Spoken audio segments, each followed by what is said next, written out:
In real life, we often end up with graphs that are actually a combination of two simpler graphs. In this example here, I've got a cubic graph. We would call this a cubic graph. And we would say this is a cubic graph.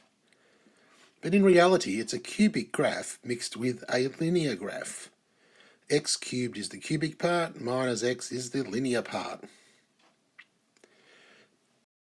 So this combination of an x cubed and a y equals minus x produces this shape by mixing the two graphs together.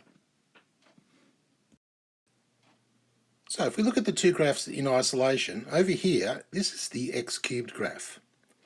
X cubed has this shape. Minus x has this shape. So it's a linear graph with a negative gradient. So maybe you can see that in this section here, this combined graph is following the linear graph. However, out here, it's following the cubic graph. How does that work? Surely the cube is much more important than the x. When you cube something, it gets bigger. If you just use the value of x, surely that's smaller. Or is it? In this table, we're going to look at that, how the two graphs combine to make the shape. It's a competition to see which graph has the most influence.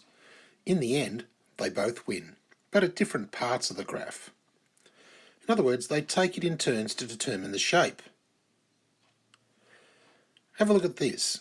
We've got x, x squared, x cubed, and x to the power 4. Here are some values of x. Some numbers whose magnitude is bigger than 1. Some numbers whose magnitude is less than 1, 0. Some positive values less than 1, and a number bigger than 1. When you square, cube, or fourth power, you can see the magnitude or the size of the number increases. 4 is bigger than 2, 8 is bigger than 4, 16 is bigger than 8.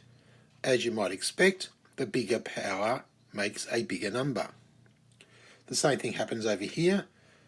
2, 4, 8, 16. As the power goes up, the value of the number goes up. At 1, the value stays the same. Over here, the magnitude of 1 stays the same, even though it's swapping negative positive. At 0, it's the same. But here's an interesting thing.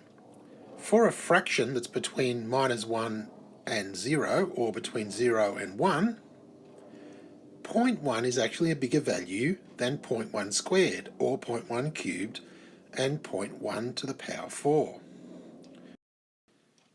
So what this means is, as the numbers go across from larger negative values to minus 1, the bigger powers are more important. Between minus 1 and plus 1, the smaller powers are more important, and that's where they win. Over 1 again, the bigger powers are more important.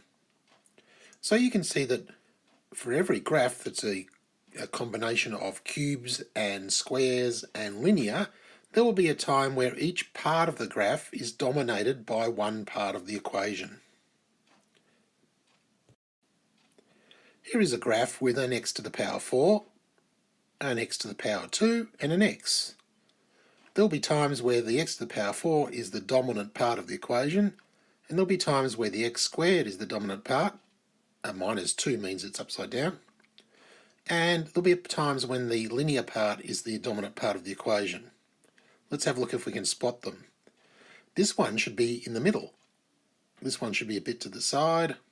That should be on the outsides.